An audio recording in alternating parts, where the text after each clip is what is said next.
Okay. Um, so you sent me a list with some openings you wanted to review. Uh, all of them are, uh, well, they're not the main lines, but they are secondary options that are quite annoying sometimes, at least if you're not, I mean, if you're not familiar with the ideas behind them. One of them is the Nimzo-Larsen. Have you been having some trouble with that? It's not that I've been having trouble. I don't. It's a weird move to me. The bishop. I think it's bishop g4, and I just don't understand the ideas behind it. I don't understand the logic. So Okay. it's a really weird looking move, and I just don't understand the plans. Yeah, it's really interesting that you can do that on move two. uh, that was a really surprise to me also. Um, well, I have it in a different move order in many of the games because not many people play on move two, but it's perfectly possible. Apparently, uh, you were curious about this move order, especially Bishop g. Bishop Yeah, g4. yeah. Yeah, that's as far as I could see, it's just part of a setup. I mean, black usually wants to create a triangle here, the knight d7, then knight g of 6, bishop d6, and you have the bishop outside the pawn chain. It has some logic. When white plays b3, you get the time to develop your pieces to their ideal squares. Normally, you don't get to bring the bishop out of the pawn chain so easily. I mean, there are usually problems with queen b3, for example, hitting b7. That's not the case anymore with pawn on b3. Um, the fianchetto itself takes some time. Um, it takes at least two tempi, and you get to develop in a comfortable way normally. It's not that b3 doesn't create any problems for black at all, but this is a sound way of developing. Um, I also found it so surprising that you can get away with it on move two. I mean, it's not all that common, uh, but it makes sense, even from a historical perspective. Um, Wasn't it? Is Richard it? Reddick, Oh, yeah, I was just going to ask, but isn't it? Isn't it main line or at least second main line? I thought Bishop. it's been played a lot. Bishop G4 is quite frequent actually, and there are many games by very strong players. um, you can use, I mean, it usually transposes to that setup with the triangle with the bishop aside pawn chain. It has an explanation. In his time, Richard Reddy uh, won a lot of games with, well, his opening, the Reddy opening.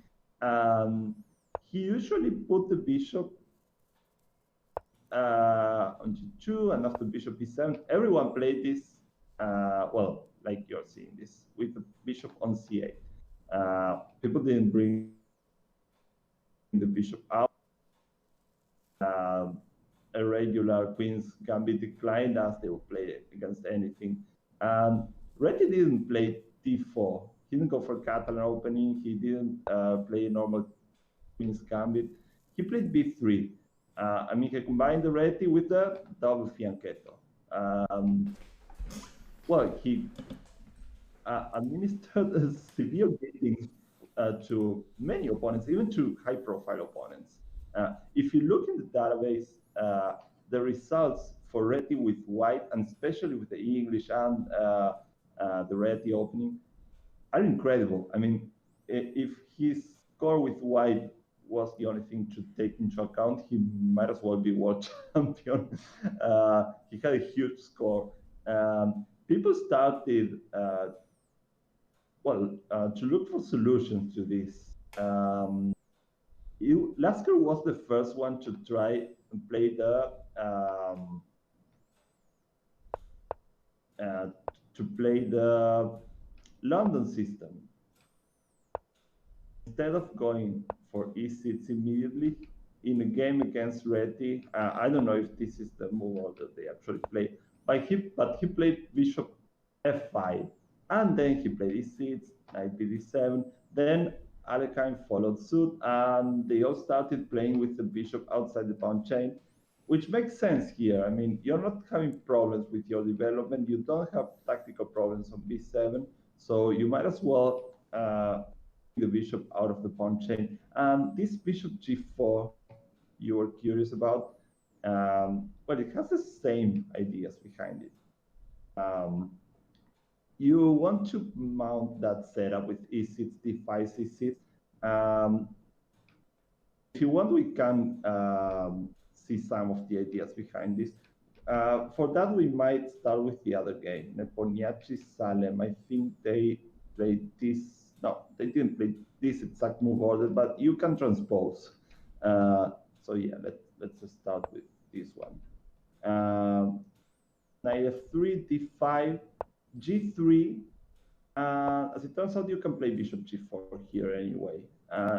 There are many games that transpose to each other. That's why I ended up selecting some games that didn't have your exact move order. Uh, well, in the move order you mentioned, here white has an option for some setups. I mean, he can still play Dolphin, okay? So this is quite common. Most people play like this, g3, bishop g2, and only then knight f3. And also 3. And here it's your decision. I mean, you can take on f3 and get this sort of strange pawn structures with double pawns, bad pair of bishops. I don't know if you're too fond of this. uh, uh, Try to keep it simple. I mean, I found some games with knight d7, just creating the same triangle and playing with that. White can vary here. He can play e3, and he has various options for the way he's going to put his pawns here in the center. C4 is still normal. He usually avoids d4 because once you get normal development here, let's say c6, c4, e6, bishop e2, knight gf6, uh, castles, bishop d6. White normally avoids d4. You equalize quite easily here. I mean, in the Slav, you don't normally get to bring the bishop out of the pawn chain without paying some price for it. Here you don't pay any price. I mean, you have no trouble whatsoever bringing your bishop out. So this is quite harmless if white goes d4. So he tries to keep it flexible. He plays d3, knight c3, or knight d2, and then he tries to break on e4. We're going to see similar ideas with this bishop on e2 or with this bishop fianchetto there on g2. The ideas are quite similar. So repertoire perspective, I think keeping the triangle intact is the most principle, and it's quite easy to play as far as I could see. Let's go through this game first. It's a game by a Spanish grandmaster from my time, Jordi Machen. Well, he played bishop g4 here, even against g3. Bishop g2, knight d7, c4, e6. Even here on queen b3, how would you play here against queen b3?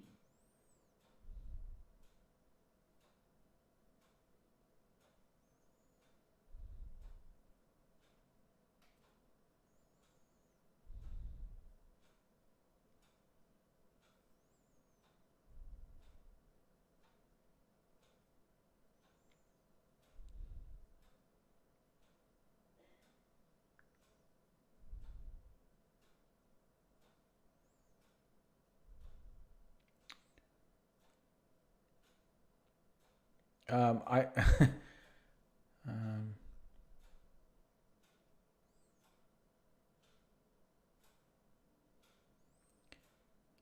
I'm guessing it seems to make most sense to play knight b6 to me.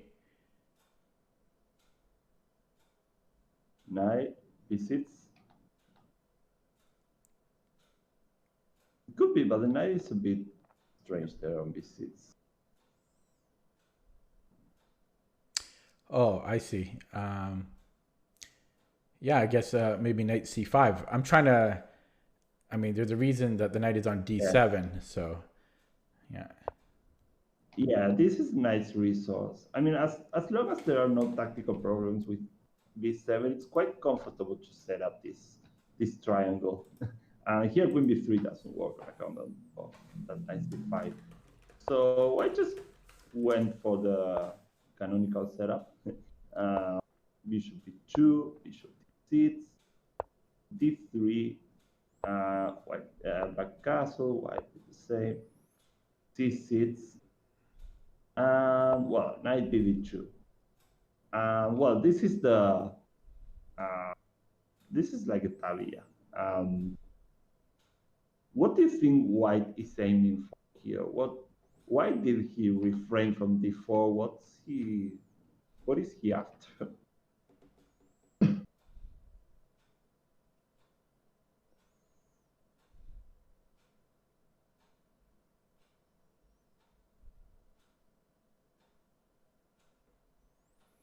Yeah, I mean the main move that I'm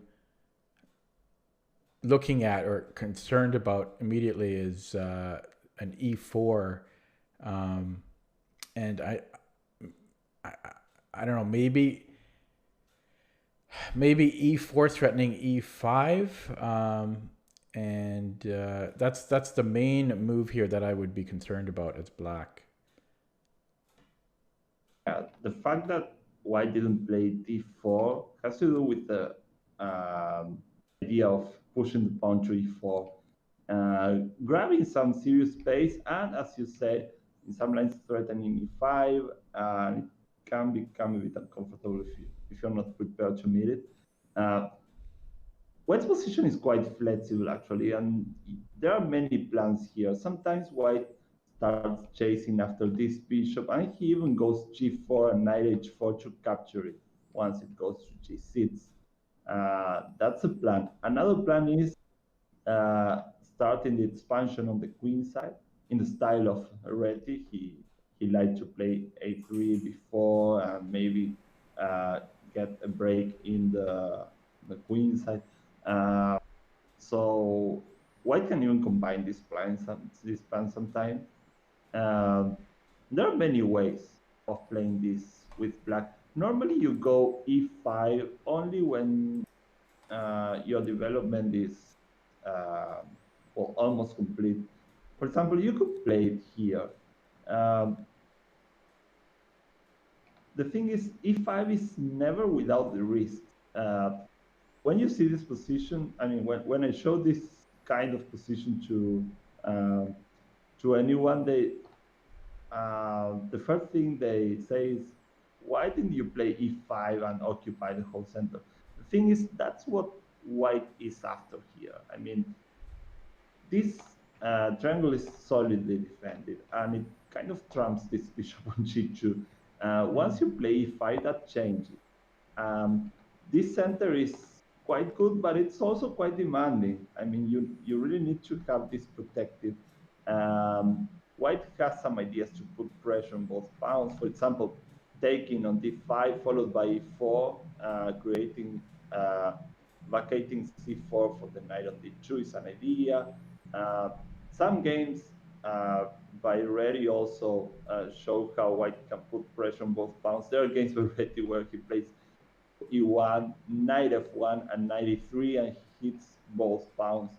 It's possible, it's playable for black, but that center is quite high maintenance. It's not so easy to. Yeah, I was just gonna say it's high maintenance. Yeah,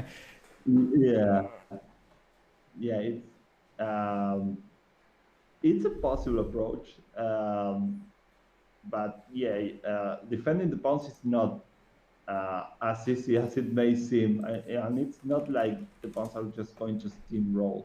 everything. I mean, some games they really show that. Um, there is one game, Ready Yates, where Yates sets up those pawns on e5 and d5, and they crumble right out of the opening. The center just, I mean, he forces one of the pawns to advance, and red just gets a lot of strong squares down the long diagonal, the a1, h8 diagonal. But well, it's still a possible plan. I'm going to suggest a different approach, which is actually the most popular. Uh,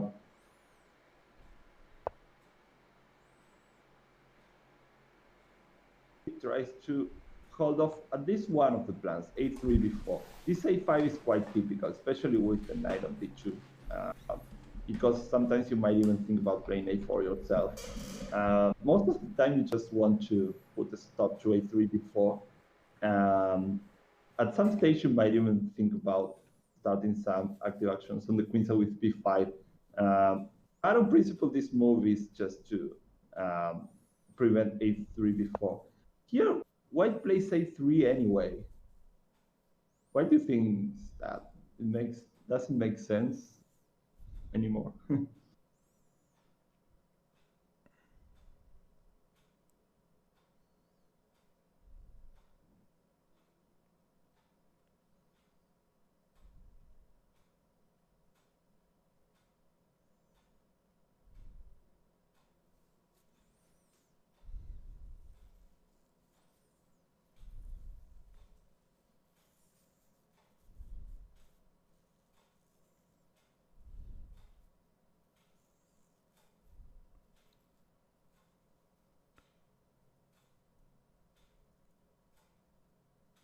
Hmm.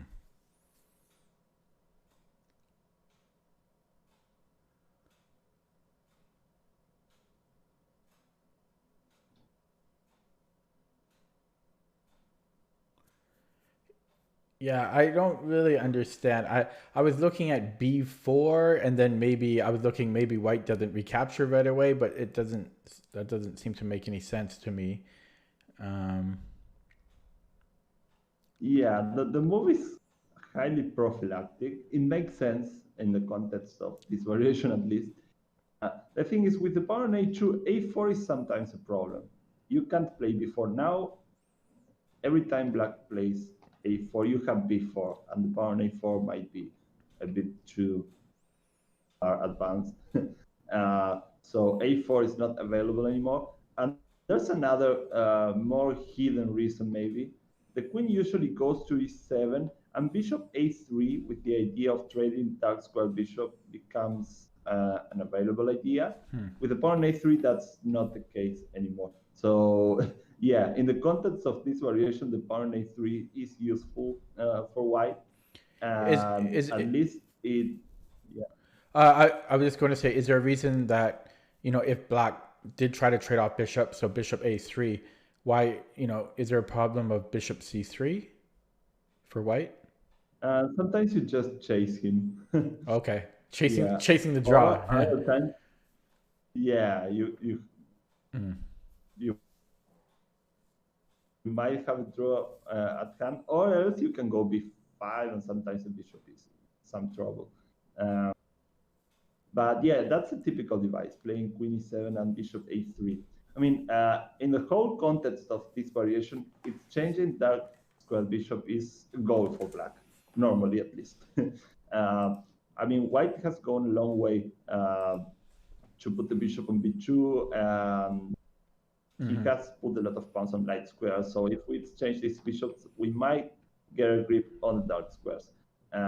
That's typically the case, especially after white plays e4. Then his dark squares might get seriously compromised if this bishop of e2 disappears.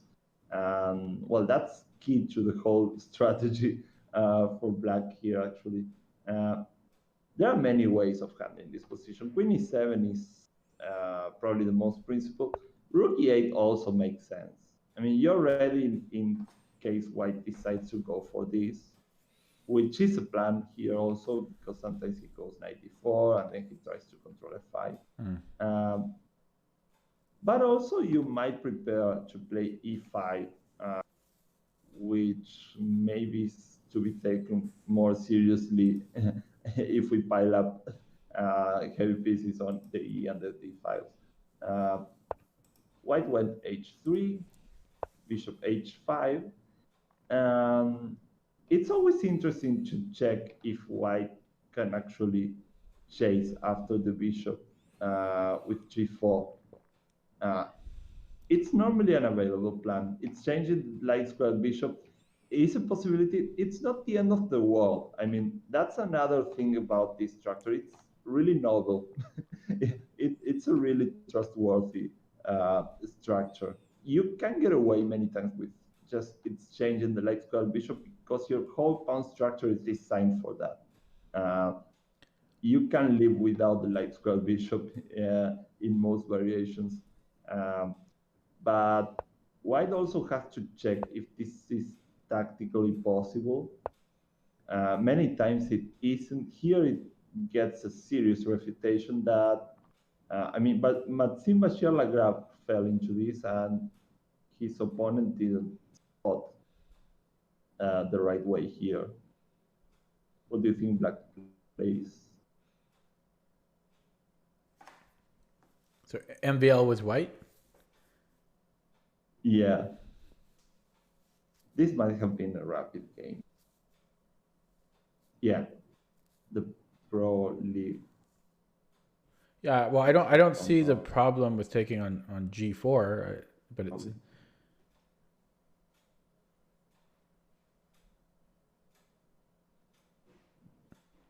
I don't see the problem with just taking on g4. Yeah, just taking on g4. Yeah. It's a nice trick to remember because it seems like white has this intermediate move, but then you just go back and the knight is trapped on g6 because the rook isn't on f8. Normally the rook is on f8 and white has knight takes f8. Otherwise you just lose a piece because white is threatening to take on g4. But here you can just go back and the knight is trapped, so you end up winning a pawn.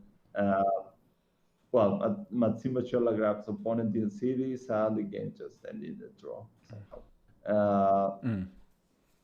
But in this game, white went for e4 right now, which is not the most principled in this position. I mean, it's principled, but it has a slight problem.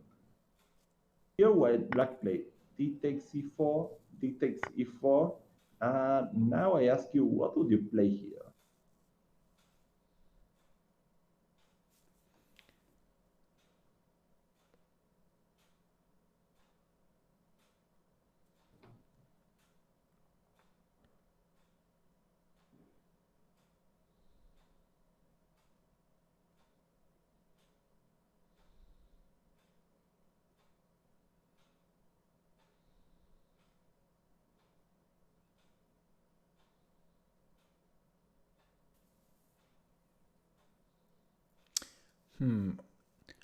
I'm tempted to play knight c5 with possibilities of knight d3 if he plays rook e1.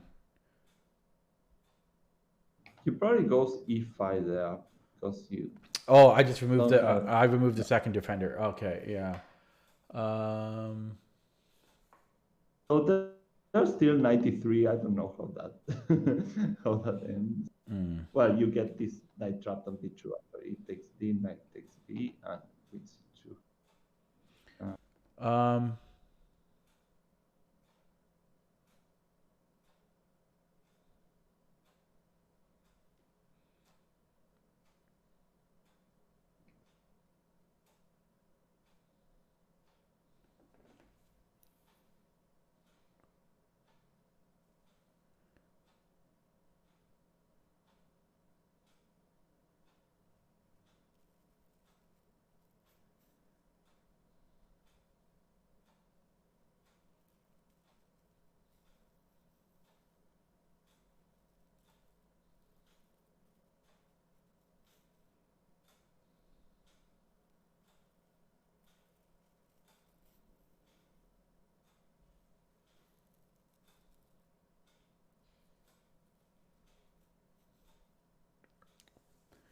I don't see anything like super obvious. I kind of like Queen C7 here. Um, some ideas of going But to this is the reason. yeah, some ideas of doing something on G3, and I'm also defending E5, so that knight C5 is possible now. Well, defending E5, I mean, taking control of E5 is vital. So Queen C7 makes sense. E5 is also perfectly playable. Yeah, I mean, this is I looked at that, but then I thought you're going to yell at me about the light square weaknesses on F5 and on D5. Well, D5 is covered, but I thought I got worried about F5. But yeah, and it makes sense. Sometimes you just have to do this. I mean, when you don't have additional resources, and yeah, one of the things is yeah, F5 might be a problem. So you can part with the light square bishop in most situations. So it's not the end of the world. You have to remember that after white plays e4, you have to be prepared to somehow get a grip on the dark squares. I mean, that's your natural playing venue here. You have to get a grip on d4 and e5. So it makes sense. We're going to see um, different variations where queen c2, knight h4, knight f5 is possible, and black is okay even there. Uh, in the game, white played e4 just too fast, and now black got the opportunity to make the most out of this pin on the knight on f3. He played this great move. This is a resource to remember. so weird. Bishop e5 is, I mean, white is just worse. That's so funny. I don't know, it's just funny because I wouldn't consider that, but yeah. Yeah, it's a strange move. I mean, it's not the most obvious, definitely. No, but it makes sense in because this, yeah, because you said before that one of the ideas for black is maybe trading off the dark squared bishops, and this is a way that ensures that. yeah, I mean it's quite infrequent, but now you get to do it because of Mm-hmm. it. It's funny because uh, I first found this game in the chess base online database, which is pretty up to date. So I Mm-hmm. always look up games there. And then um, I searched for the game in chessgames.com, and the game was annotated by white, by the player Mm. playing the white pieces. So if you look in the study, uh, the guy playing white inserted some comments. He says it's changing one of my best pieces in this position. Black will play Sunday e5. That's why he's interested in changing his future bad bishop for my good one. Mm. And yeah, if white doesn't have this bishop b2 anymore, he really suffers on dark squares. And this game is a great illustration of that. I mean, uh, it's funny because uh, I have got to play this uh, once before against another grandmaster, Sarniki from Argentina, and the guy playing white was prepared his game against Mahem based on that game, but that game was a grid drawn in this position. Um, it was probably a grid drawn even before playing the game. That's the reason why they drew here. But white is really worse now. I mean, it's just he's just going to suffer on dark squares, and this is very instructive again. Mahem just exchanges the dark square bishop, and now he parts with the other bishop. How about that? Hmm.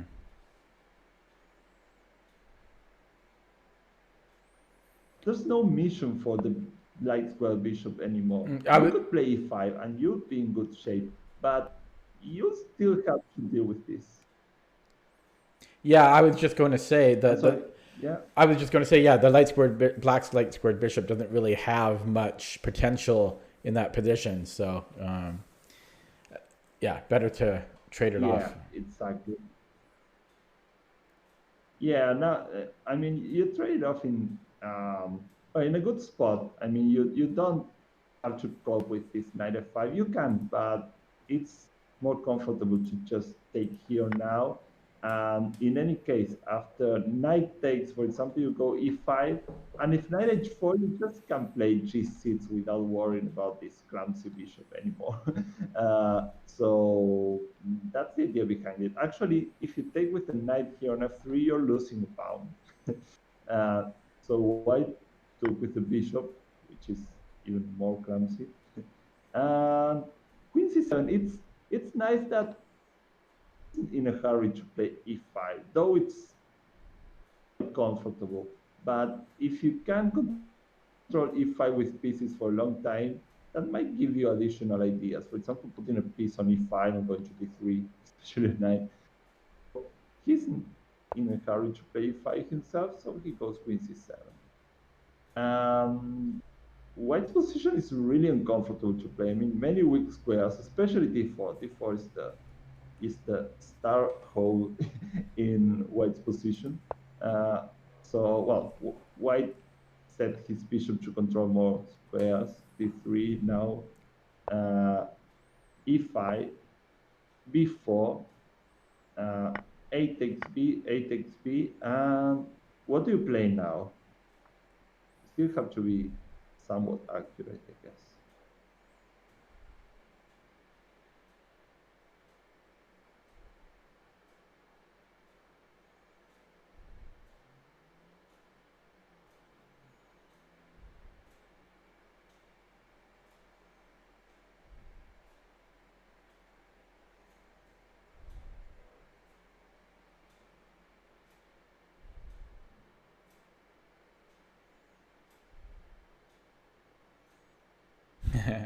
I like knight f8. Knight f8. Well, this is a typical maneuver. Yeah, that's what I want. Yeah. Before. White also has a very concrete idea now that you have to address. I know I was too lazy to look at the pawns. That's why I was looking at something else. I'm so bad with this. Is one of my weakest part is potential pawn breaks and pawn pushes, pawn tension. Okay, so let me take a look at the pawns to see if that has anything to do with this. But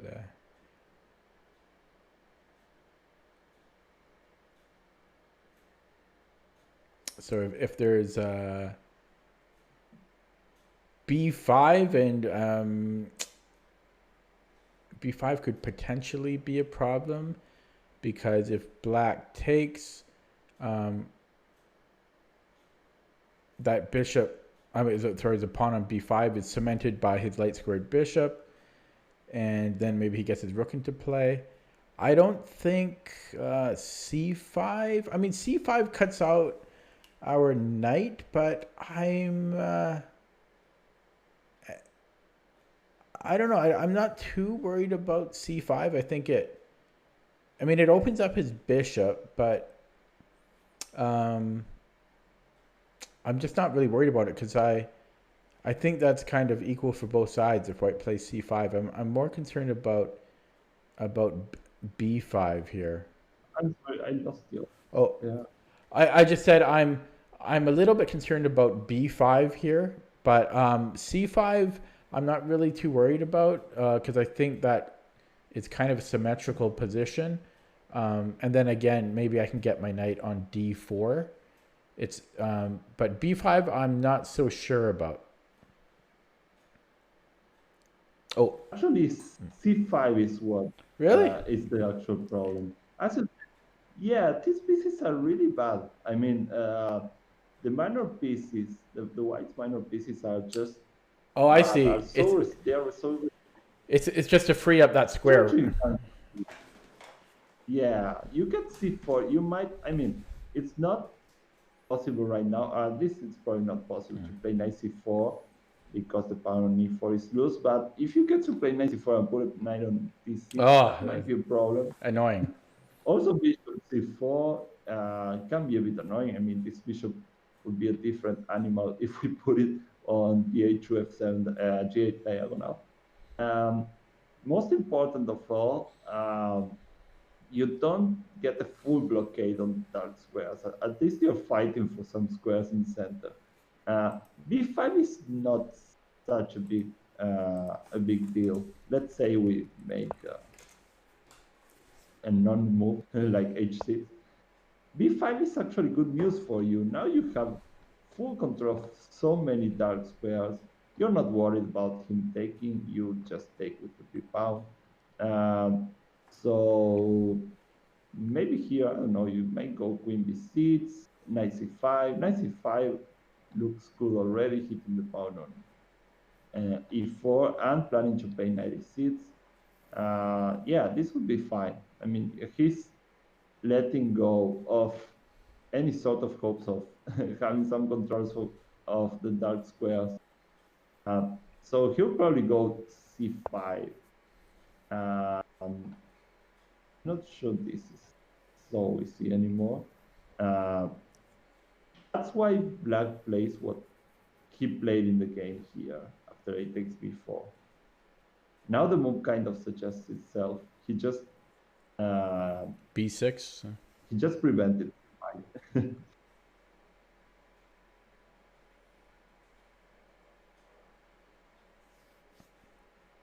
Well, there's two ways I see: b6 and c5 ourselves. Or wait, Yeah, wait. he Well, played c5 right away. yeah, I was just going to say b6. He might still play c5, and well, but then we can take twice. So I'm just wondering why, maybe why not b6?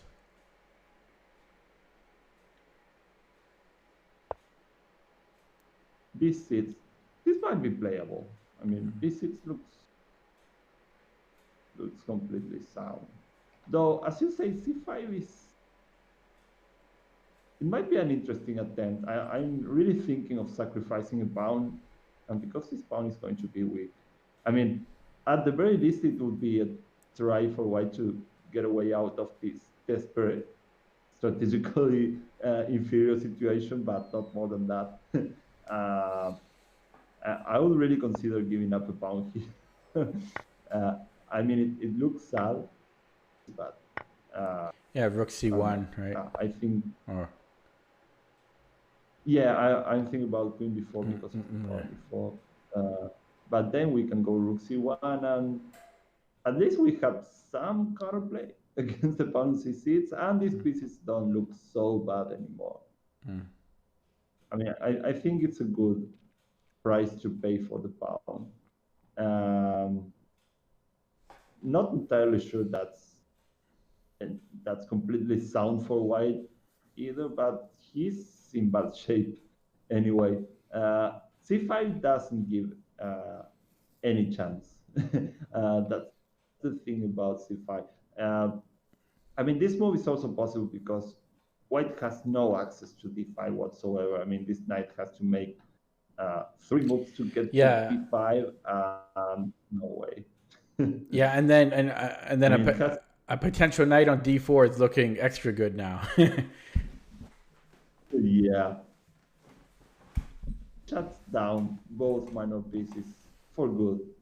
And you're trying to get grip on more and more dark squares. I mean, it's really ambitious. So white didn't want to close everything, definitely. For example, taking is just a bit desperate. Knight takes is just great. So white went back to f3. I'm not sure about this, but this goes to show how uncomfortable this is. So c takes b, queen takes, knight c5, more and more dark squares. Blockade. Yeah. In possession. Rook takes, rook b1. It may seem as if white has some counterplay against the b pawn, but the knight on c5 is just a giant. I mean, it's not going to be moved from there, and so the pawn on b7 is completely safe. These pieces are as bad as they always were. I'm looking at. Oh, sorry. No, I was looking at. Possible ways to come here, but we would block the defense of the knight on c5. I just keep looking to get because I don't really like this knight. Seems a little like it could be improved a little bit, but I just keep looking for a way to to put a knight here. But I don't see an easy way. Yeah, Maybe this ultimately this way. that's Yeah. yeah, it's completely doable. I mean, you're going to get there eventually. Uh, I mean, you're not in a hurry, and your priority here is probably to prevent any kind of counterplay by white. For example, if you get to trade these knights, then that's great. For example, after something like knight b3, knight to d7, and then we trade knight, then we have a classical good knight versus bad bishop situation. And yeah, you're just two moves away Mm-hmm. from getting to d4. So yeah, this is really bad for white. Maka played h5, I mean, giving some loose to his king, Mm-hmm. and also uh, threatening to play h4, more dark squares. So h4, rook h2. Sorry. This was, Can we just go back? yeah, You said threatening black's threatening to play h4. yeah, a bit problematic. I don't know if right now, but Really? h4 is already, it's always a bit uncomfortable. Let's say, for example, I don't know if we can get away with h4 right now, but it's always a nagging possibility to be aware of, because what do you do as white? Here you probably can take. You can take here probably. It still it still leaves more weak squares, and the power on h4 is not that great. But if you advance, of course, many more weak dark squares. And if you just leave the pawn there, then the king pawn cover is just opened up a bit more. So it's some nagging pressure to cope with. So Those h5s are, yeah, so if white did yeah. take, um, what do you think a move here would be for black? I gave brief consideration of queen d7, but after the king goes to g2, I didn't really see my plan. Maybe we can go here, threaten to go knight f4 already.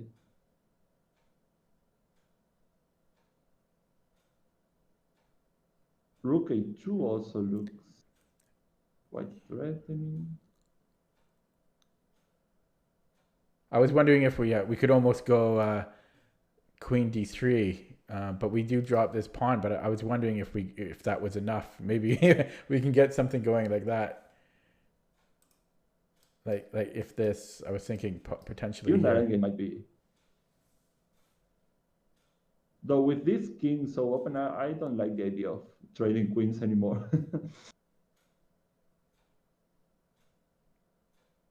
I mean, the white king is now supposed to suffer. Mm. Yeah, this extra square for your pieces is quite good.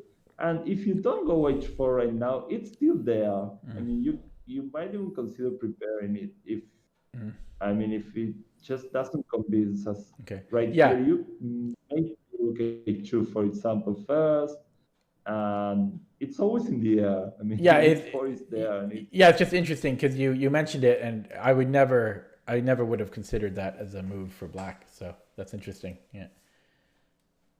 yeah, you see that, especially nowadays, elite players are playing h4 at the first chance. Uh, Yeah, I think thanks uh, to the engines, Alpha Zero, and it has some virtues. I mean, it puts your opponent in check. Uh, Here, it really threatens to take over some more dark squares and expose white's king somehow. So, yeah, it's a bit uncomfortable to deal with. Why white just played h4 and got over with it. uh, but this is still quite uncomfortable. The game uh, went downhill for white really fast. There, he put the knight on d4 as he wished. yay! King g2, knight d7, queen b4, knight c5, and those knights are just huge. I mean, the blockade is amazing, and the difference in potential for the minor pieces is just striking. It didn't end well. I mean, Mahim just ended this with an attack. I mean, this was a blunder, but of course, but it's a double attack already. That bishop d1 was really bad, but well, it was forced at this stage. At least you're losing a pawn here after bishop e2 to cover d3, knight takes e2, and knight takes e4, and it seems like it's a disaster. So yeah, it ended in this checkmate.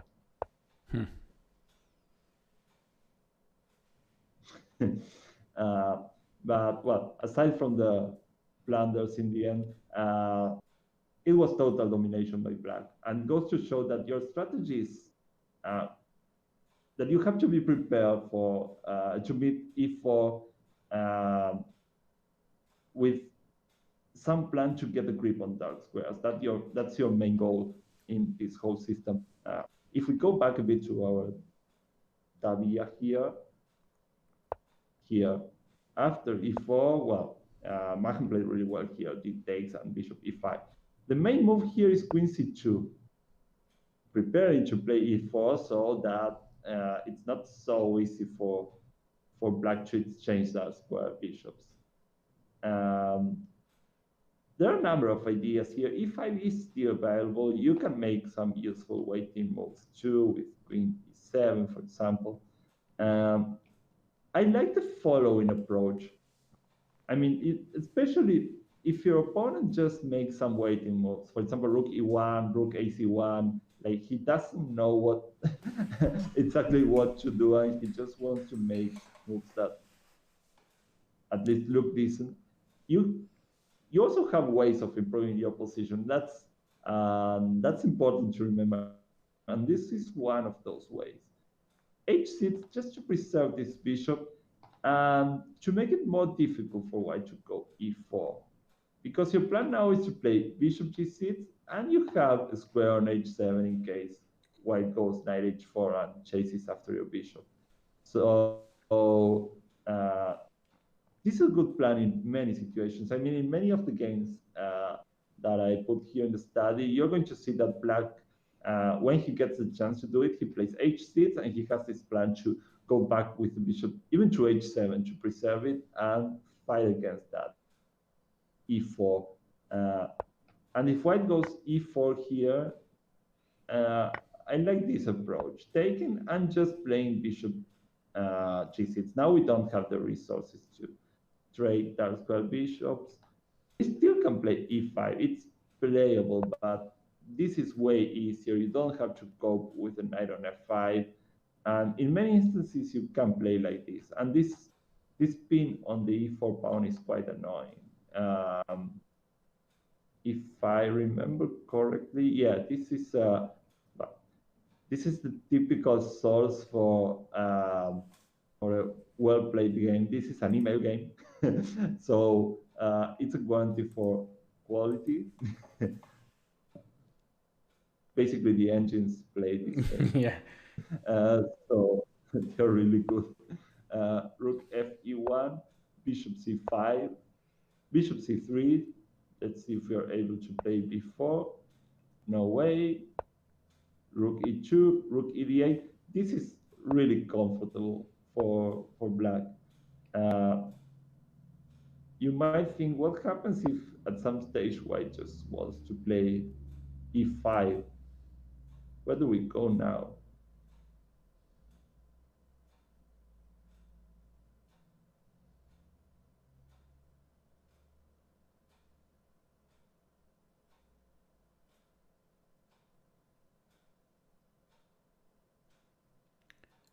Well, first, I just want to say that bishop d3 is interesting. Bishop? bishop d3. Yeah.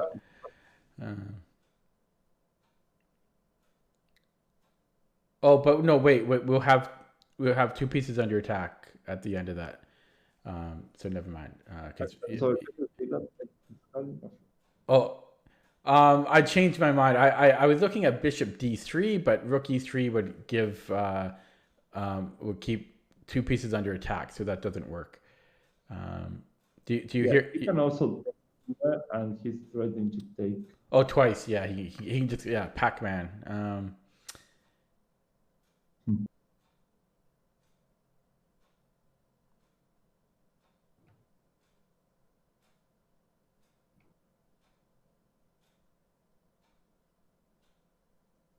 Well, I don't know. I guess I would go to 98. Yeah, you can probably get away with this. Though the knight on e8 is quite restricted. I mean, the only available square is c7, which is not great. Yeah, like I mean, I think this is, yeah. yeah, I considered this. I considered knight h7 to g5, but then I thought we're just helping Black's fianchettoed bishop open up. So that's why I didn't go for this. Um, yeah, but we might be able to just play knight g5 here and trade a couple of knights, which will be okay, I guess. I mean, h4 is really loose. Black can even consider bishop h5, which is quite annoying. I'm redeploying this knight to f8, g6. You might also consider playing knight h5 here, which looks strange, but this is quite uncomfortable. I mean, Oh yeah. the threat to take. So king h2. Oh yeah. Okay. It seems odd, but No, I like it. you have many options. I like it. I mean, I play that in the London as Black, knight h5. I'm sorry. Oh, am I cutting out? Oh yeah. But yeah, in the London I played knight h5 Yeah, every. So I'm kind of comfortable with the knight on h5. I know it's there for different reasons because there's normally a bishop on g3, but no, that's an interesting move. At least it's definitely a consideration. Yeah, this is quite playable actually.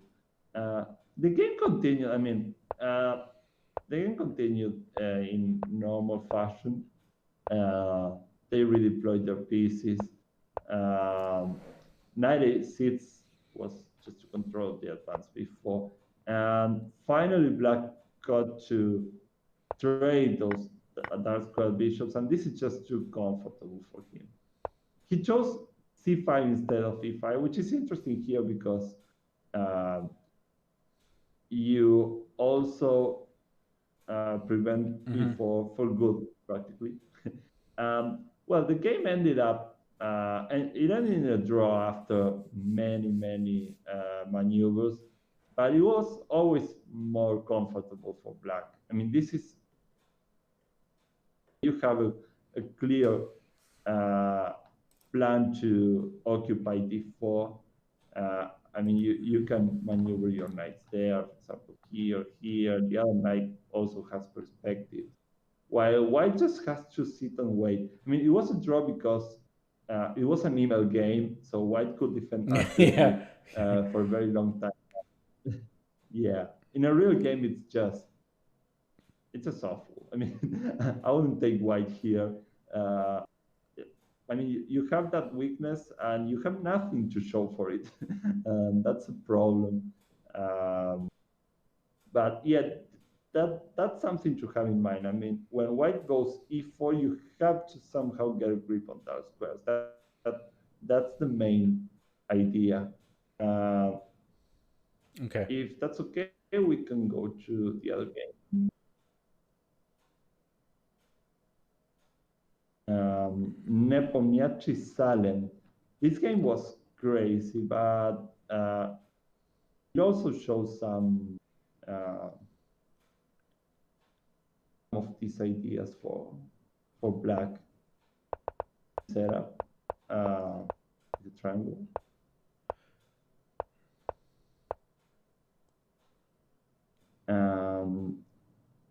Queen e7. Well, this is slightly different instead of a5. I'm sorry. Hello? Yeah, I'm here. I didn't say Can you anything. hear me? Yeah, I can hear you. I'm just quiet. Oh, so because you're talking not a lot, I'm not sure when you're Oh, when you're talking. oh no, I'm here. Yeah. Just give me a second. Okay. I'm having trouble with the audio. Yeah, Okay. now it's okay. It's okay. Okay. I think it has, yeah, it has something to do with the headphones, I think. Okay. Hmm. Uh, well, h3, bishop h5, a3. This is quite standard. And um, queen c2. Well, this is the same position we got in the last game. Well, he didn't get to play queen c2. But here, another approach is knight h4. You're going to encounter this a lot in these structures. I mean, one of White's usual plans is to get that light square bishop. It's not always the case that White can actually go g4 and just eat the bishop. It's not going to happen necessarily. There are two nice approaches here. One of them is bishop e5 again. How about that? Okay, so yeah, D. What do you think about that? Yeah, Is well, I'm just, e4 a good move? well, that's what I'm. You would, yeah, that's interesting. Let me think.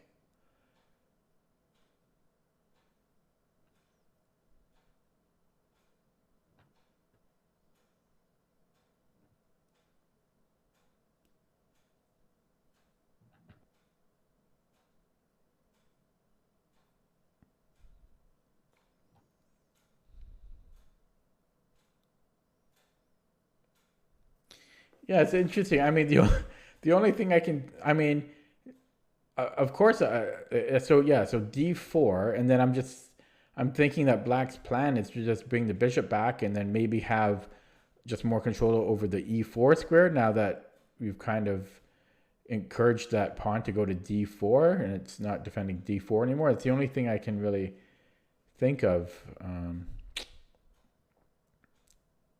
Well, that's right. I mean, you're provoking him into playing d4. Well, here I notated that this is harmless. It might be too harsh on White, but it has some truth to it. I mean, White plays this structure because it's flexible and it allows you for playing that anymore. And you're actually playing one of those labs with g3 where Black just got to play his bishop out of the pawn chain. This e4 is hard enough for Black for what to play. This is really comfortable. This is really comfortable for Black. I mean, I can think of a clear path for White here.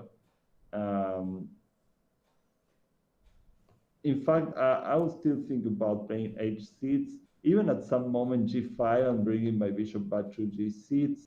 And if White doesn't get to play e4, I don't know what he's going to do. That's the whole point. It's hard to find a clear path for White in this structure without bishop out of the pawn chain. With the bishop on c8, it is a different story. e4 is more easy to get in.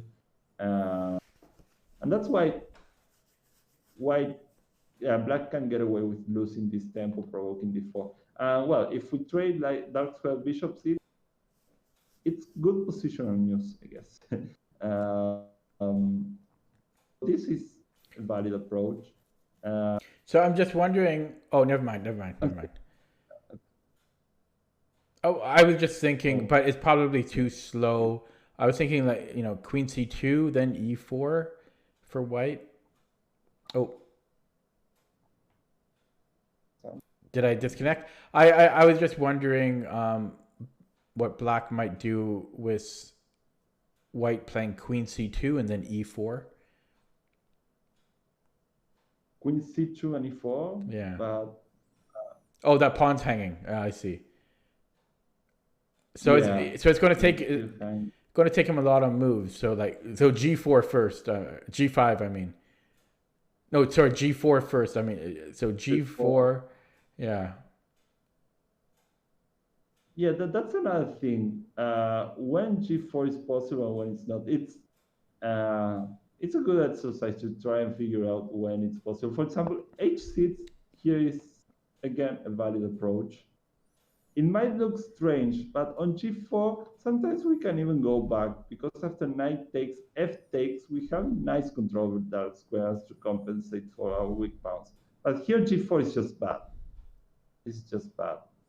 We can take and the knight is exposed and we take with the threat of so yeah, Okay, okay, okay. It's really not easy to play G4 here. Queen E1, for example, trying to play E4 anyway. Here the suggested line is G5, which looks strange, but actually you have so good central control that you can get away with this now. And your bishop is going to drop back to G6, and this is great. I mean, this is really comfortable. On E4, you can even consider, well, you can take on E4 always, and you can also consider closings because F4 is not going to be available for white anytime soon with so much control over F4 now. So, yeah, there are a number of good approaches against this plan of changing the light square bishop, which is not easy for white. I mean, there are so many tactics when white wants to go G4 that he has to tread carefully.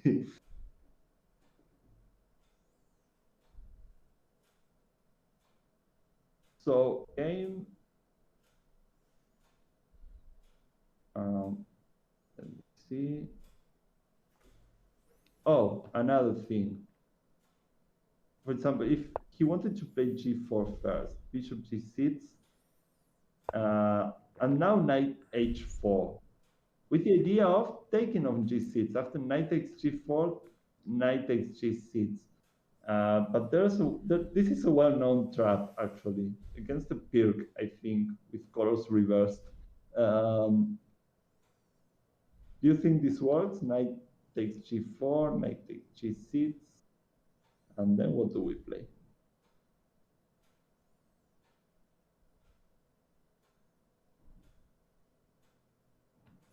Well, we have check, and then we can we can't quite play Queen H4 at the end of that because the knight is still there, but the king is on the H file, which I like. So I'm looking at knight G4, knight G6, and bishop H2, king H2, and one. Yeah, then it gets hazy there for me. But I would think, yeah, I don't know. Maybe then we go HG. HG. Yeah, HG, and then I guess rook takes F2, and then Queen H4. Oh yeah, well there's a similar idea there. Yeah, knight takes. Well, I didn't think of bishop H2. It's interesting. After king H1, F takes. Oh, I forgot the pawn is still on H3. Sorry? I said I forgot the pawn is still on H3. I forgot about that. Because can you repeat that? I said in my calculations I forgot that the pawn was on H3 because I was going to go Queen H4 at the end, but it doesn't work because there's a pawn on H3. Oh, okay. But the idea to take with the F pawn so we can use this rook to eliminate a knight, for example, or the pawn F2. Is interesting, and it works right here. You can play F takes right here instead of bishop H2 and stuff because the point is that if it takes now to win the piece, now you do have Queen H4, and there's no knight F3 anymore because of rook takes. Rook E1. Oh, I see. Then we have f2. Yeah, I see. Yeah, yeah. You can go rook e1, you can go knight f3. This is virtually the only move, but too many pawns are going to drop, and the king is still in Yeah, danger. So yeah. uh, that's that's a common trap. Hmm. uh, well, back to the game. Queen c2. Uh, Here, Silent played rook fca, which is useful. I mean, it just prevents one of the plans because after c takes, we can take back with the c pawn, which is uncomfortable for the queen. One of the plans is taking c takes, e takes, and maybe with some preparation after rook fe1, knight h4, and knight f5. That's a different plan that sometimes appears, or knight d4, knight f5. Now it's more difficult to play, and we also have b5 as an idea to create some counterplay on the queen side.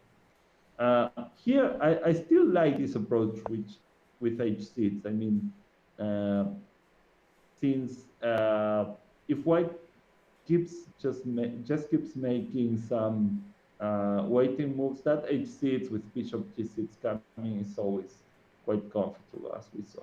But this is also, I mean, this game is also quite instructive. Uh, you can play bishop takes f3 here. I think it's useful to remember this idea because the bishop then gets a bit uncomfortable on h5. I mean, I'm just showing you this game because uh, it actually shows that you can live with the knight on f5, which is something useful to know in these positions. You can live for a while with the knight there, and you can trade your light square bishop for the knight and still get a good enough blockade on dark square. I mean, this, well, he played king h1 first, uh, but on knight f5, queen f8, g4, bishop g6, I mean, this could be scary. I mean, it's not nice to have knight posted there on f5. The point is to consolidate this knight. White also has to make some concessions because g4 further weakens some uh, dark squares, and you always have the resource to just take. I mean, your main plan is to get a grip on the dark square, so you can part with the light square bishop. Even here, for example, rook fd1, bishop takes, it takes, h6, and you have a good enough blockade I still on the don't like. dark squares. I mean, this might look scary, but you can't easily play h4. Yeah. Huh? I still don't like it though. Yeah, it's not the most comfortable for me. Uh, allowing, yeah. I don't know. It's just it feels a little uncomfortable. Sorry, not hearing you. Oh, hello. Testing 1 2 3. Testing 1 2 3. Blah blah blah. Hello? Hello, can you hear me? Yeah, now. Oh, Yeah. I was just saying. Finally. I was just saying. Yeah, this. You say it's okay, but it still feels very uncomfortable for me, allowing this whole knight f5, and I feel very stressed here. Yeah, it's not nice to have, and it's not easy to recognize uh, when you can live with a knight. uh, but in many situations in this variation, you actually can because it's not like white has a big attack on the king side or anything. So even trading that knight on f5 is not such a big deal. As long as you get the blockade, here you have a nice blockade of dark squares on the king side too. h4 is not coming anytime soon. And here you can make some uh, slow but steady progress, queen e7, rook e8, maybe knight h7. um, so yeah, bishop d4, knight c5, no, bishop b6, knight c5. It's, I mean, it should be quite even, I guess. but yeah, it's not to everyone's taste. Just to avoid this stuff, you uh, just to avoid this stuff, you you can always think about in this situation you can think about taking first.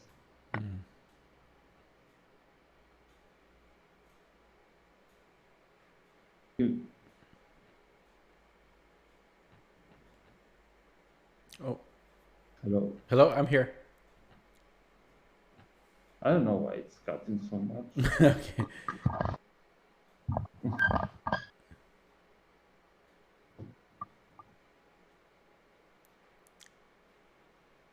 Hello. Yeah, I can hear you. Okay. Also, it's yeah, it's just me. Yeah. Yeah, this is quite playable. Even though it seems like we just gave up the bishop for nothing. This bishop on g2 is not that great. Not the typical play on the dark squares that we were aiming for, so quite good. And on knight h4, you always can play g6. And that's the end of the journey for the night. So yeah, this might be more comfortable. It is I for mean, in the me. game, okay, yeah, it goes to show that it's not such a big deal that Nepomniachtchi didn't even consider knight f5 to be a big threat. He just took the bishop. Okay. How about that? um, and yeah, Black got a really comfortable position. Here's the maneuver that a maneuver that we already saw. I think knight h7. You can go knight g5, trading some accessory pieces, or you can go knight f8 and knight e6. After h4, g5.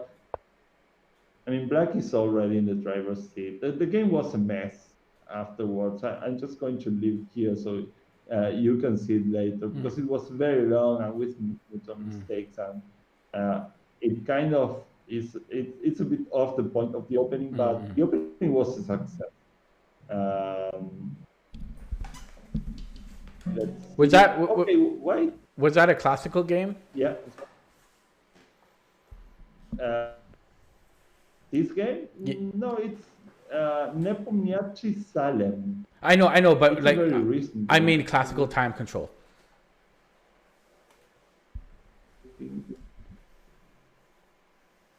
Like it wasn't a rapid game or blitz game, right?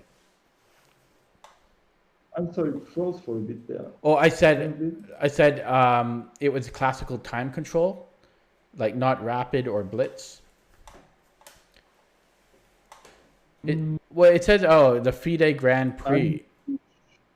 Yeah, I think it was a so it was a rapid game. Oh, Yeah. it was rapid. Okay, maybe that explains some of the ending. Yeah.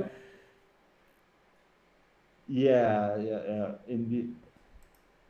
Oh, I'm sorry. I have Oh, the Kinect's move option on. I'm just going to. Okay, now you can see all the moves up uh, to the end.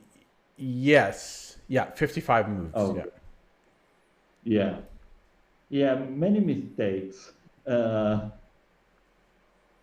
the end of the game, but it's also understandable because the position was just a mess. I mean, the position was completely open without pawns, and there were heavy pieces, so it was expected that some mistakes. I mean, they are minor mistakes by our standards. It's quite amazing that they don't have anything even in those situations where everything is just. I mean, full piece contact without bounce, with the kings open, and with heavy pieces, and they still play quite well. Yeah. um, as for the other setups, I mean, think about this variation. White can also try this with e3, but it's not. It's definitely not the main try for white. I mean, it's the other way of developing the light square bishop. But as we saw, black is quite happy to get his bishop out of the pawn chain at the triangle and just normal development. Um, Even white here tries to avoid playing d4, but it's, I mean, well, this is what white normally does here because he wants this flexible setup without d4. I mean, people who play these setups don't want to go d4. Their whole, uh, uh, I mean, the whole point of this is just keeping the structure flexible, maybe playing d3, maybe playing something resembling hedgehog, but never d4. And here it makes sense. D4 actually is a comfortable play. So bishop d6, and well, here d3. Here I put a line with d4 that shows that black is quite comfortable here. I mean, it's not the only way, and I put some other variations there, but uh, there's no problems here. I mean, this is just an example, of course, but on d4 you can also play knight e4. You get to exchange some pieces anytime white goes knight d2 or knight c3. So that is just way too comfortable for. Um, I mean, it's like white is not playing for an advantage anymore. We're only on move 9. Um, Everything you want in the bishop out of the pawn chain, no tactical problems here, and you're going to trade one pair of minor pieces. No concessions for black from black. So white does the logical thing and keeps the structure flexible. This game, well, has some resemblance with the other ones. E4 here is a bit premature again. Dictates. And now what do you play? I'm just laughing because of it doesn't work here, but the very first move I considered was bishop e5 because that's a move that I see now. Sorry. Oh, what about? Oh, can you hear me? I'm sorry. Yeah, can you hear me? You can hear me now. Not so good. Yeah. You can hear me now. Okay, I will. While he waits for his audio to get fixed, I will consider options. You still can't hear me? Okay, I don't think. And now I can. Okay. I was just saying the very first move I instantly considered, which I know doesn't work, is bishop e5, just because of those other games. But since that doesn't work, I just went back to another idea that you mentioned earlier on, a5. Yeah. Here you have to. Yeah, and we had that similar position before, and I'm trying to remember what we did about it. So we could play e5 ourselves. I try to avoid that just because I don't like this potential. I just hate that. But potentially e5 first.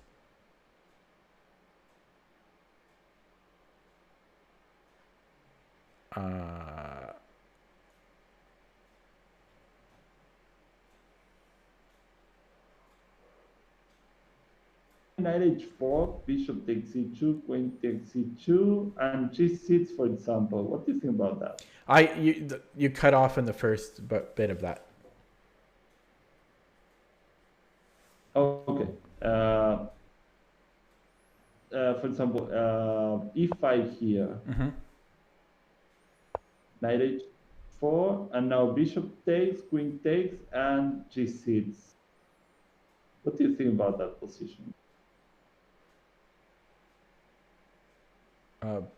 You said bishop takes, queen takes, queen takes, and g6.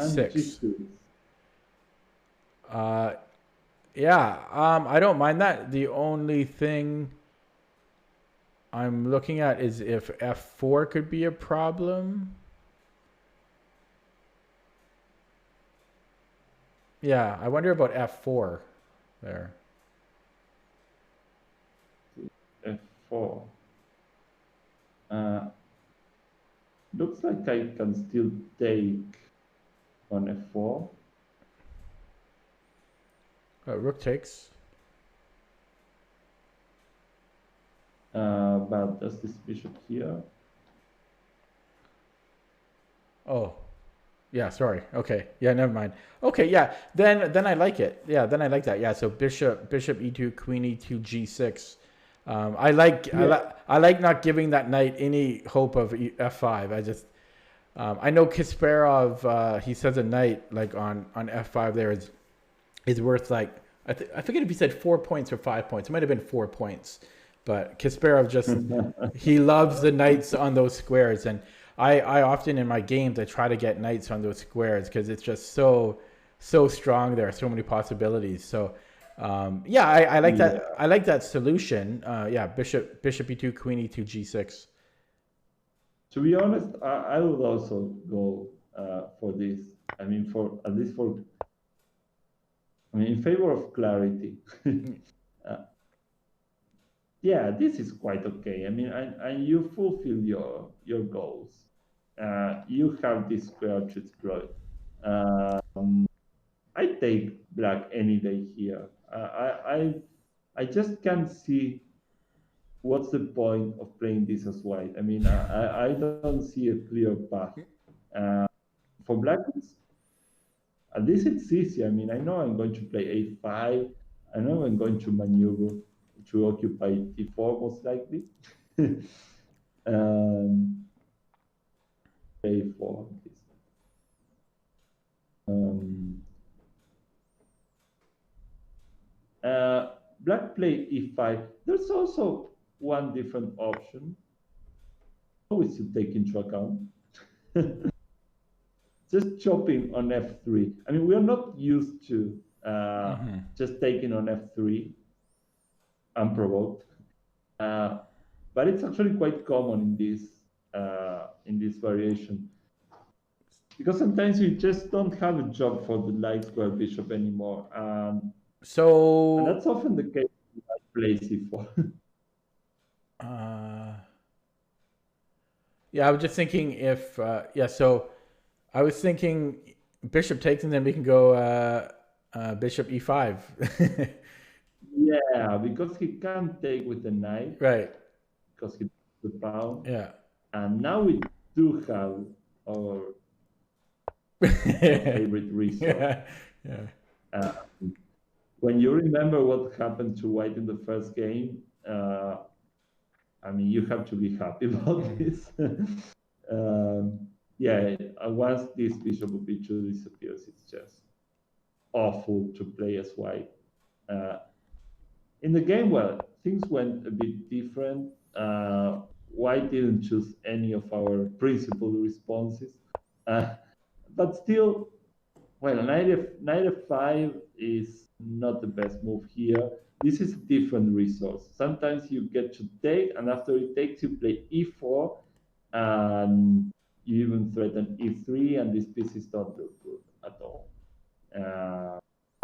I'm also going to leave this game as an example because the game went really long, but White is close to being lost here. I mean, his king is just too open, and well, there are so many weaknesses.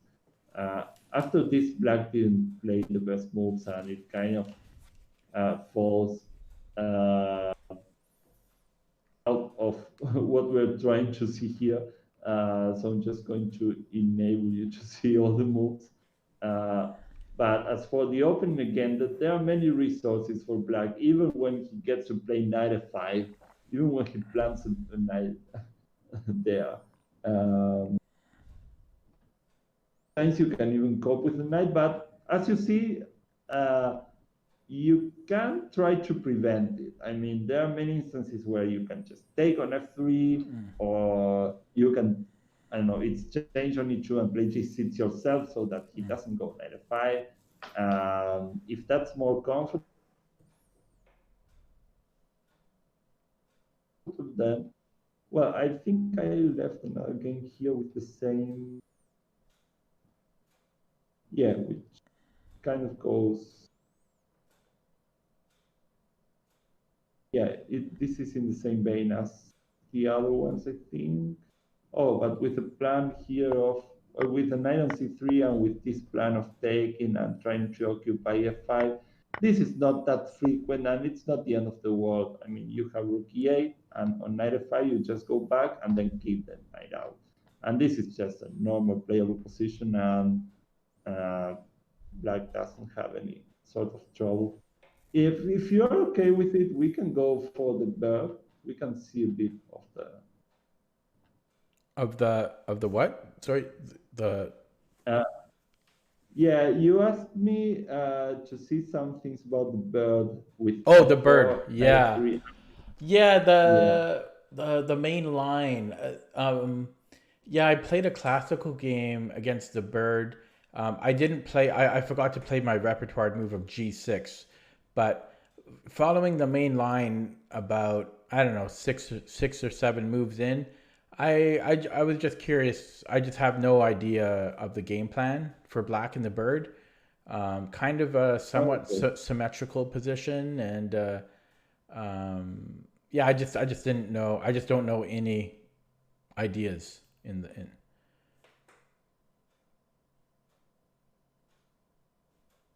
Okay.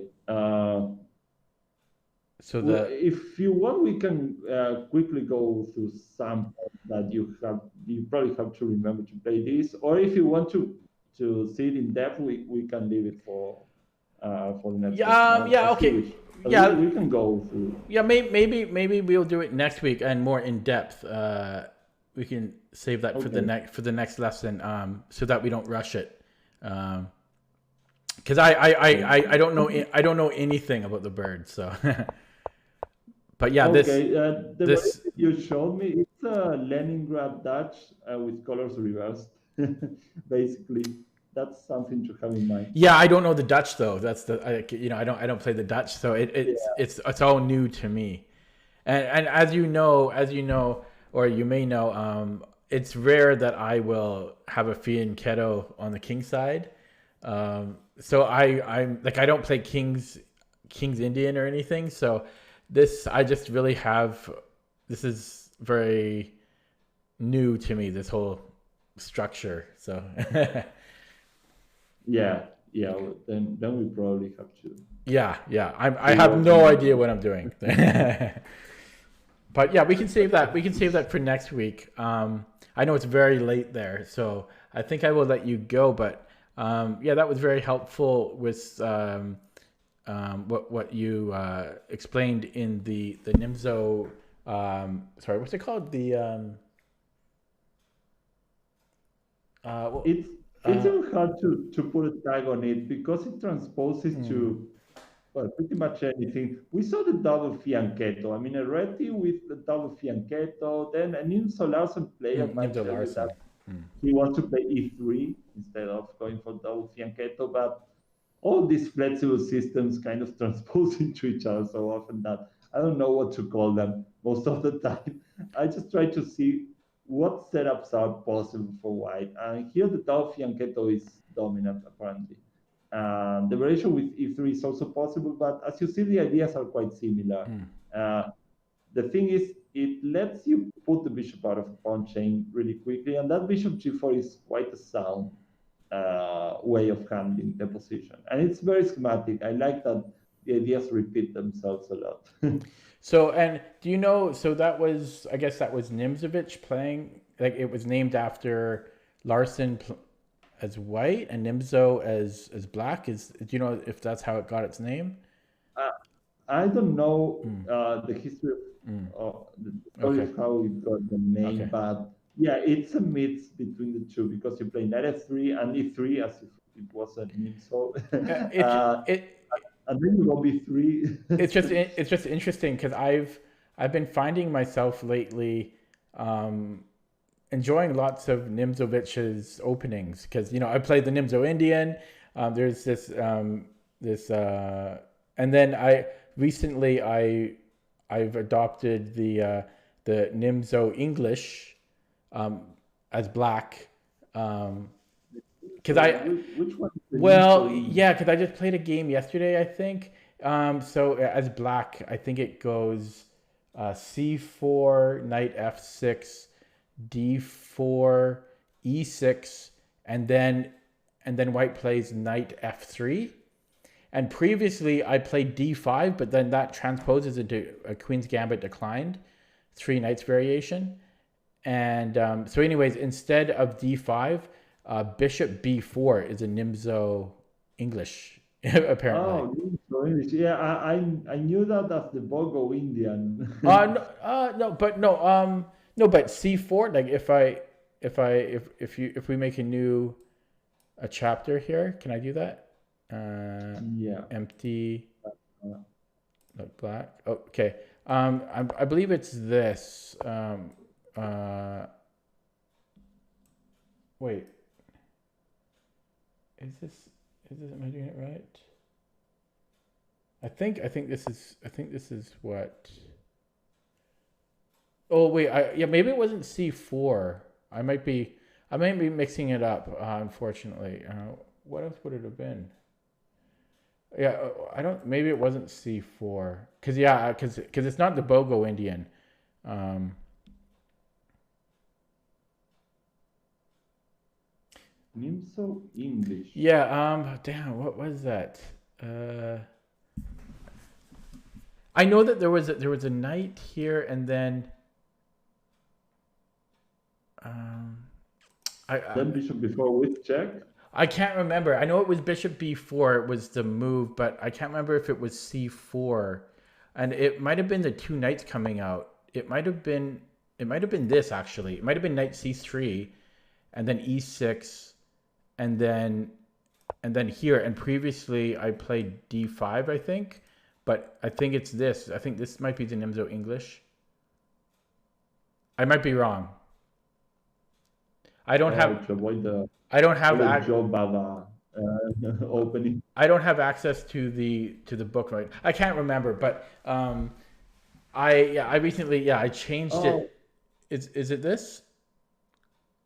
might be without d4. I mean, sidestepping d4. Oh yeah, sorry. So the I meant c4. C4. Yeah, sorry. The English. Yeah, English. And then but I can't remember Oh yeah, if it was D4. Oh yeah, maybe yeah, here. And then I and think now. here. Okay, yeah, And I can't see the book yeah, here, but if it says Nimzo Indian at the end. Sorry, Nimzo English. Does it? yeah. Means the English Okay, and yeah, the Indian defense. yeah. Because Yeah, I previously I like I've only ever encountered this like once before, so I don't really know theory. But in my repertoire, I had D5. But then I realized, this is just queen's like if white plays D4, it's a queen's gambit decline three knights variation, and I don't play this, so I don't want to transpose into that. So I changed my repertoire. Whoops. Yeah, so I changed my repertoire to go here so I don't get transposed into something I don't know. Um, so yeah, yeah. That's important. Um, I mean, plugging the holes of the move that are left by the move order, yeah, different move orders is important. Yeah, people get tricky. yeah, but I just thought it's interesting. I like so because I haven't yet looked into players. Like I still haven't gone through Grandmaster games, but I think Nimzovich may be possibly a player I might like, because a lot of his opening ideas, You wanna play this? yeah, a lot of Yeah, his opening ideas, I think I really enjoy. So I thought I'd just mention yeah. that. You got to like the Nimzo Indian. That's good. Yeah, yeah. Yeah, but yeah, thank you again. It must be like 3 a.m. there or something. Um, Yeah, yeah. The, yeah, and okay. I will keep playing, and then hopefully I have a good selection of classical games that we can look over in the future as well. Yeah, yeah. I can upload those games by Laska and other kind where put the bishop out of the pawn chain as a response to Reti.